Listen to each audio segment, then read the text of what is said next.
Massamba, nous n'avons déjà. Tout le monde a fait Massamba, donc c'est référé pour nous. Massamba officiel abonné pour massivement parce que à beaucoup on a bien parce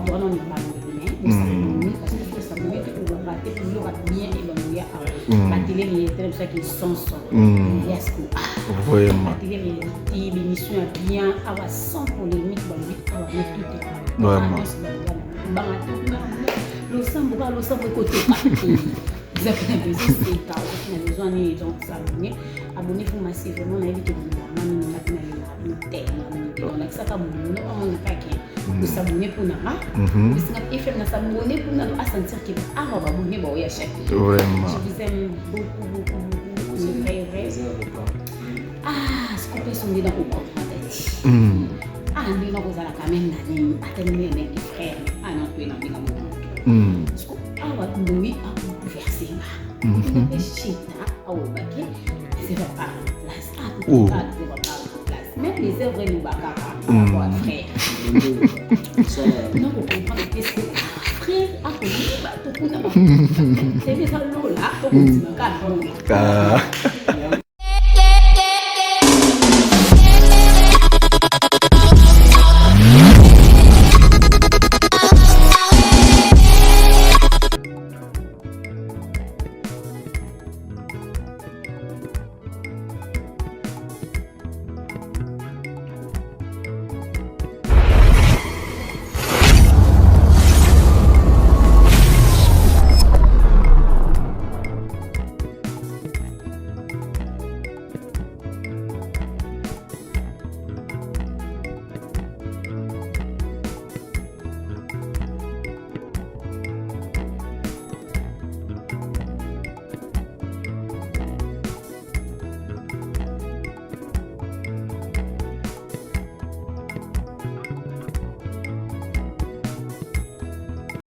Bonjour téléspectateurs,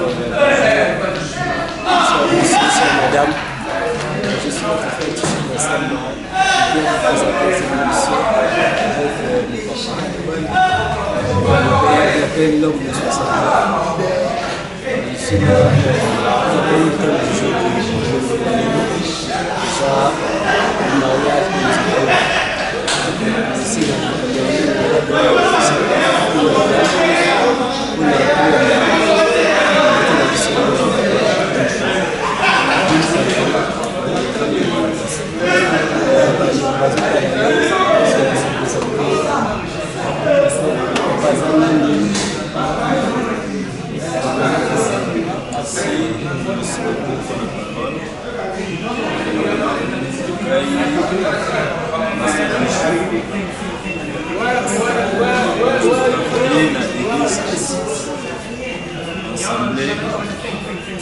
international de la Turquie. Ok, I'm waiting for you. Et pas le révérend David Pacha, le leader professionnel. Nous sommes ensemble, nous sommes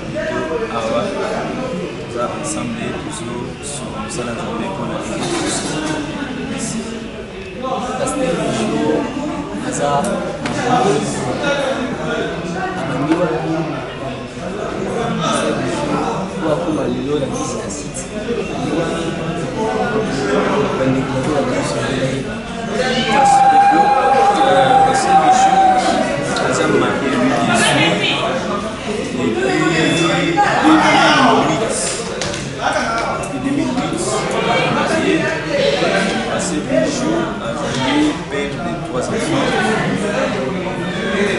Un garçon avec des filles.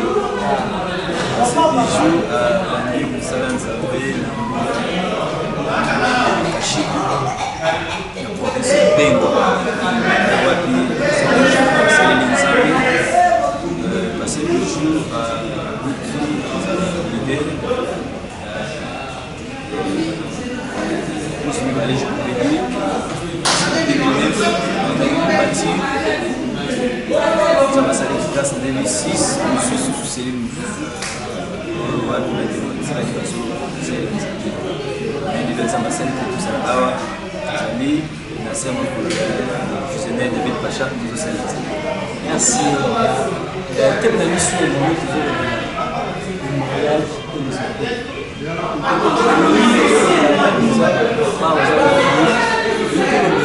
sur le mariage,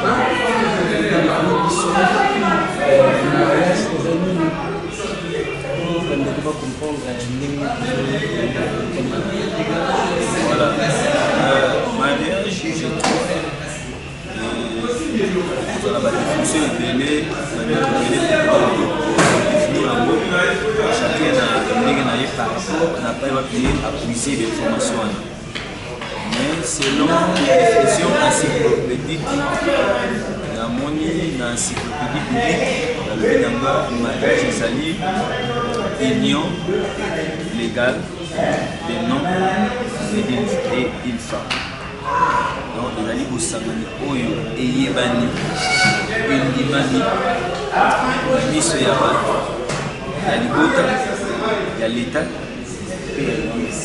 Donc, il y a une union légale. Donc, vous savez, il y a une maman.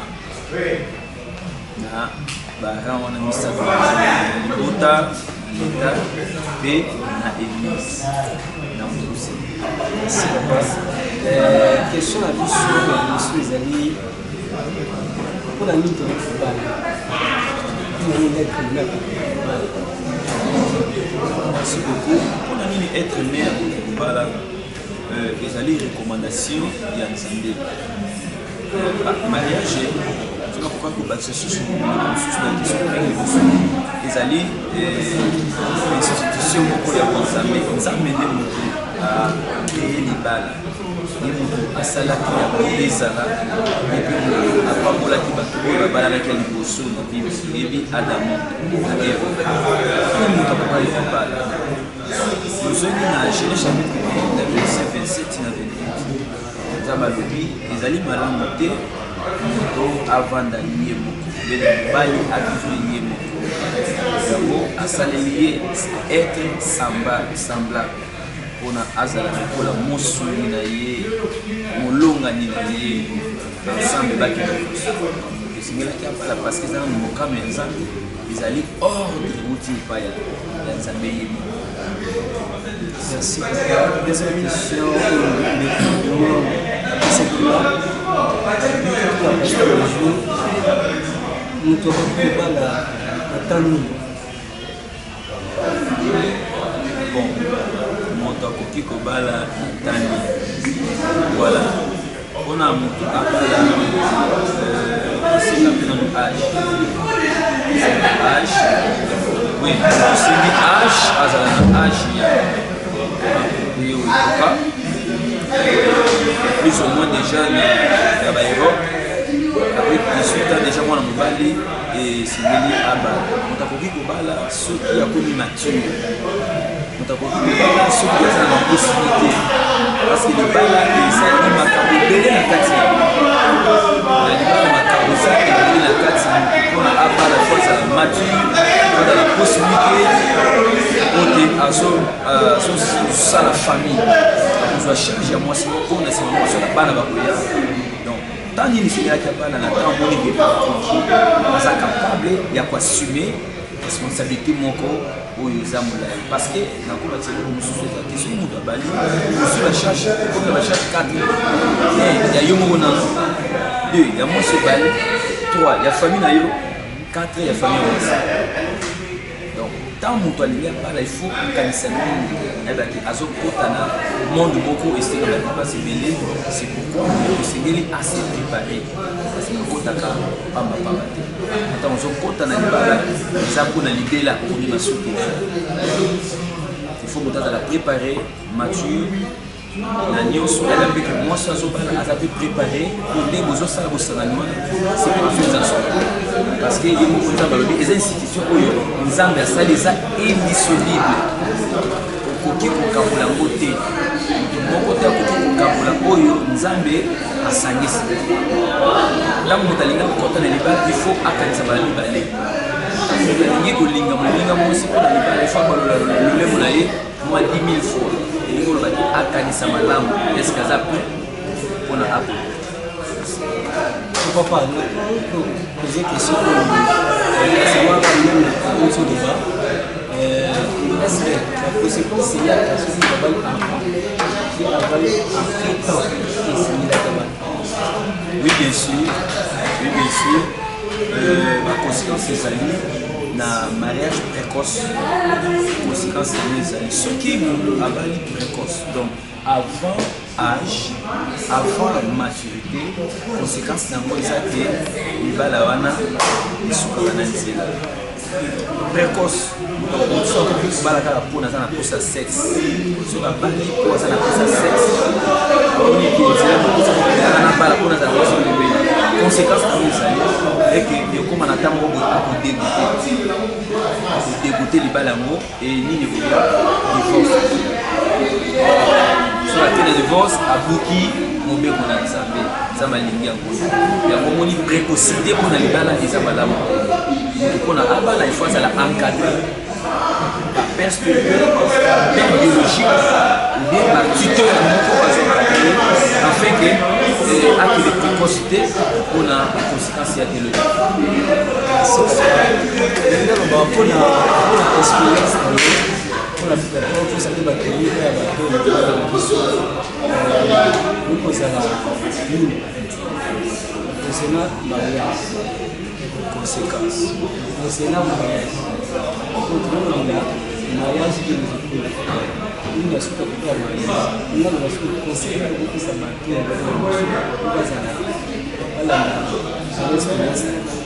Merci beaucoup, papa journaliste. Papa journaliste, merci pour la question. Conseil na plus ça pour la bande oyo na ba balate ba lini ba kota na monde oyo. Les monde moko très complexe. Les terrain moko très glissant. Moni de tout pour le banal bosso que les bala ba kota na précocité pour précipité. Ceux qui ont bali na précocité pour dégoûter un peu. Il y a beaucoup de gens qui ont et belé basa libana baso linga bakota na libala. Ko ba éviter na libala mo na sini. Mingi pe ba o basa na kata libala baso ko basa ni ba bima. Parce que tantôt o bango ba kanisa ba bakota kuna na kati ba koti ya moté. La manque de préparation. On est le connaît ceux qui m'ont assez préparé bien azala na conséquences. On a beaucoup à la bas. Donc, conseil pour que ça que nous soyons par rapport à l'expérience de la mode, surtout moi dans mon balai, au bas la moi soit immaturité. Première chose. Ce qu'on balai moi soit trop cher. On a un colis malade. Il faut coller la yona dedans. Il y a des inconvénients. Ça je vous assure, nous en avons des explications. Moi je suis un colis limité. Vous voyez que bas la moi c'est 16 ans, 17 ans, 18 ans. Au quotidien, on a base 18 ans avant l'été. Mais je vous dis, dans l'expérience, dans ça, on a passé 17 ans, 16 ans, 18 ans, 19 ans, ming, pas de problème.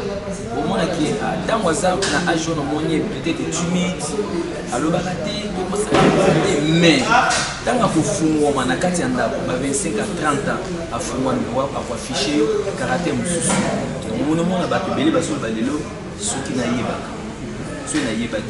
Et ceux qui vous en ont embêté, vous savez, vous divorcez. Donc, on a combattu normalement 5 ans de maturité. Moi, ça, ça n'a pas de maturité. Première chose. Deuxième chose, aïe, bah, pensa. Ceux qui y ont moi, vous y avez des paroles, vous en avez papa, moi, comme vous l'avez encadré. Au moins, il y a beaucoup de malheurs. Ceux qui viennent vous se comprendre, à ta parrain, à Zate, mais le passé est là, à Boïdé Bini. Même à ta passé, il était comme moi.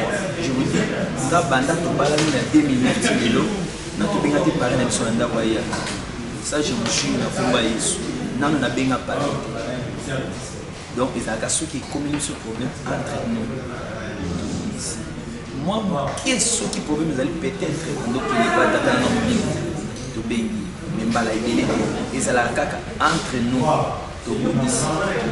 Donc, l'expérience c'est ça que na comprenez le pour la moins fois dans la maturité. Deuxième chose, aïbanzam. Troisième chose, avoir tanga classe. Ce qui peut moi c'est atangate. Ils avaient problème au look. Atase azane qui toko wana baso batangate balibisangai. Balibisangai. Mais ça vraiment pas 5 wana balibisangai. Obira na Ouais, Tichi, papa, le nom non. On n'est papa. On s'est excusé déjà. Voilà, Balibisanga. Ce qui attend, alors, à l'organisation. Ce qui attend, c'est bien. Pour ceux qui éducation scolaire, mais bon, Zambé Zali, mais ceux qui attendent, ça c'est un problème. On a des problèmes pour une incompréhension.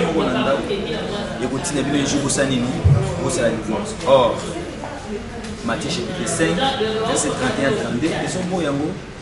c'est ça ma beau divorce. Malachie chapitre 2, verset 16, ça m'a dit, moi j'ai haï, azo, il y a divorce. Nous avons divorce, il y a ce beau divorce. Donc, pour nous parler, il faut que nous parlions de nanani, et c'est ça mon cas de Nzambe, et mon cas de Nzambe. Donc, c'est ça. Le papa, tu connais qu'est-ce qu'il a su là,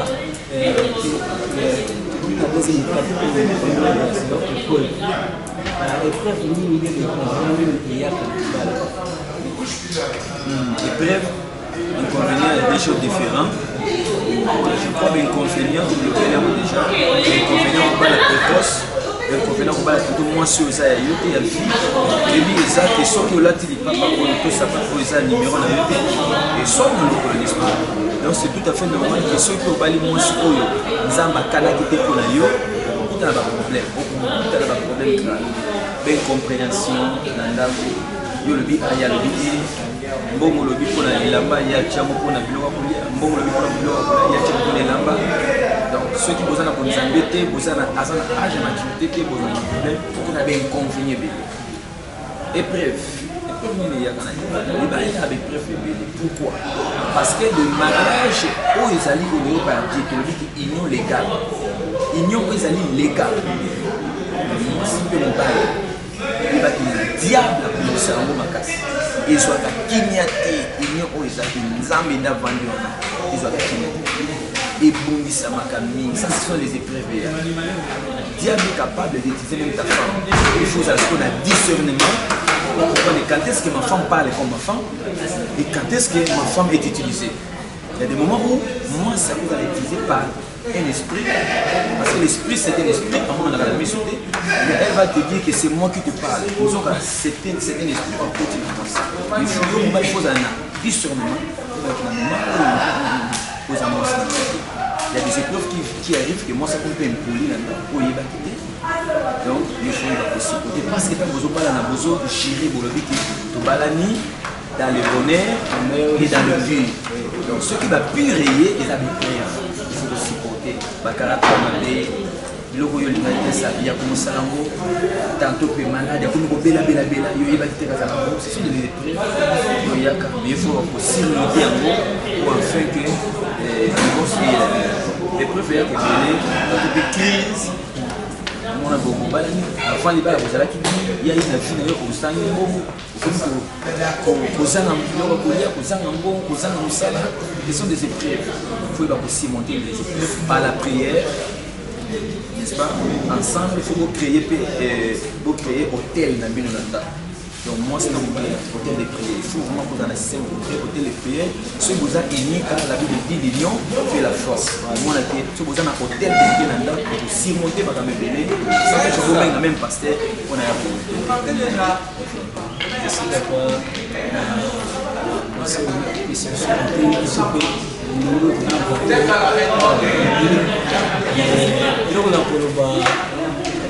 papa tous les papas qui sont sous cas, vous avez l'avantage de mariage. Oh, l'avantage c'est belé. C'est belé, l'avantage de balle vraiment. Mon ami a dit que qui est dans la balle à la naïe. Et là, évidemment. L'avantage de balle c'est belé et qu'on peut savoir d'amis repos.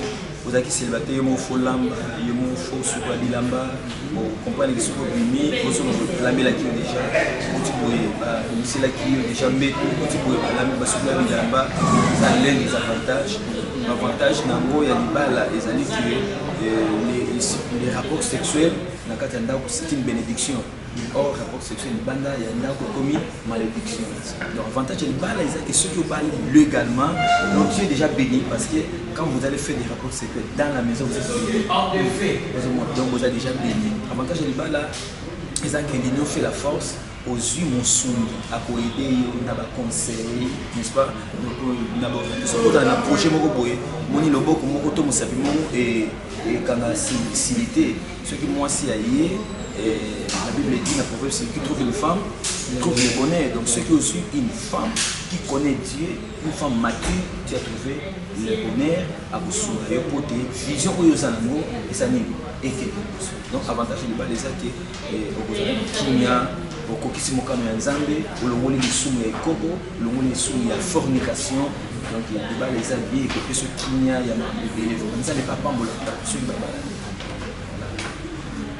Merci téléspectateurs na biso komi na suka vraiment ya émission biso oyo na kosinga papa dernière parole na biso moi un message pour aussi l'église ça m'a vraiment message on a sous bazana na mboka oyo ni baya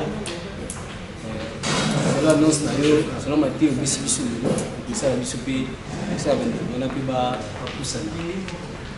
Merci beaucoup pour les personnes dans biso de loin ou de près dans Istanbul ba vous êtes dans biso conseil na ko luba pour na jeune to ba ndeko musu pe ko na ba te ba linga ko te mona libala. Il faut savoir choisir, il faut faire un bon choix, il faut savoir faire un bon choix. Pour ça, un bon choix parce que si vous avez un mauvais choix, il va que vous continuez à faire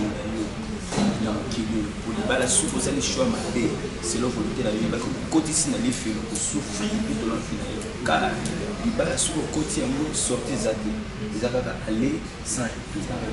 Parce que Matthieu chapitre 5, c'est 31 dans le 32, il est bien. Dans Matthieu chapitre 19, verset 3 à 9, on a baillé qui est baillé sur la pharisée, qui est sur la loi Moïse, c'est spécifique autorisation à moi si moi si les faits à divorce. Nous avons maintenant au commencement, ce n'était pas le cas dans les bandes de la montée. Les gens qui vont voter, nous avons ça qui moi si fait mon bal, bien mon bal, moi si mon tout mon corps. Donc pour cabolater mon zambé, ça existe. Mais pour qui en cas d'infidélité ou bien d'adultère, il faut passer sous condition. Mais pour la moi si pour la boya pour l'infidélité, à salir lui, il soum, à se balader sous. Donc il faut que mon oyo à salir divorce, à balader sous. Si vous avez le divorce, vous pouvez aller sous. Moi, ce que je vais faire pour l'adultère, c'est les sous-sous. On dirait que ça doit être une équation. Dans mon coup, c'est aligner les cas de divorce. Le seul qui est bien au monde, c'est aligner les cas de divorce. Baloli, bango, place, mon baloli, azonga, mon akali. Selon Malachie chapitre B, verset 16, pour la venance de ma vie, il y a beau, il y a beau. Aïe, il y a un salaire, divorce, dans ma vie. Aïe, il y a un salaire, divorce. Donc, quand nous sommes malades, nous sommes venus au côté de l'Ibala. L'Ibala aux salami, les engagements très solennels. Nous avons activité pour nous mêmes, nous avons l'église de site, l'église de l'Aime, nous avons un site Istanbul, nous sommes même ça, nous avons aussi, nous avons partout. Dans le monde, venez pratiquer avec nous, venez recevoir cette bénédiction. Vous avez la participation d'un homme de Dieu puissant, à chaque de l'éternel mondial, le Kola Michel Bakenda, à vous à la Bisso, Henri Papa, Moulaja, à vous à la Bisso, de Paul, Moulaja, à vous à la Bisso, puis homme de Dieu, nous sommes à la Pembe, tout pour la gloire de Dieu, et au 27, au 30, il y a moi au tout ça. Donc, tout bien ici, Baya, il faut m'aider, vous êtes partout dans Istanbul, vous êtes partout dans Turquie. Même venez, vous parce que c'est gratuit, ils ont fait concert, vous allez 3 jours, ils ont fait de célébrer l'agneau ensemble, dîner l'agneau. Merci beaucoup. Merci papa, merci pour la visite. Merci, c'est moi qui vous remercie vraiment. Merci vraiment. Merci téléspectateurs pour le message que papa a expliqué sa mission. Et je dirais un grand merci à mon papa. Daniel Massamba, je salue. Ma mère est Belinda Nzouzi Solène. Je salue aussi mon pasteur David Pachal Leleko. Et je salue à toute l'équipe de la presse. Basolo Lwebo, mon frère Deo, Ngang officiel, ma soeur Victoria. Là, je le salue. Un frère très cool. Vraiment. Simple, Vraiment. trop bon. Ah ouais. Et le bon Dieu, le Dieu de cette vie. Ma soeur Emeraude, mon frère Séraphin, toute l'équipe de la presse, je vous salue. Oui, Scotty Tumba. Le protocole de Moulaï, donc je salue Mingi, le cordon le plus suspect. C'est Samuel. Ma chère Libala, maman Timba Lobo. Maman papa bienvenue, Kinkela. Madame Nela Kikela, je salue oracle du jour. À vision Maëlle toujours, les heures vont continuer à parler. Je salue aussi à mes bébés, comme si papa. Le prince du royaume, je dis Massamba, Adassa Massamba, je vous salue. Papa t'aime beaucoup. Et je salue aussi à Jimmy Manzama, avec le choix de mon cœur. Et moi, je suis là, papa. Vraiment, merci beaucoup. Moi, je suis P. Oui. Ok, merci. Je bénis d'abord le bon Dieu. Nous avons là-bas, c'est le boulot. Et na mbote na leader na ngai président na biso David Pacha Lileko ça va pas mon papa na pesi pe na musika ma femme Los de Mesos la chère de ma chère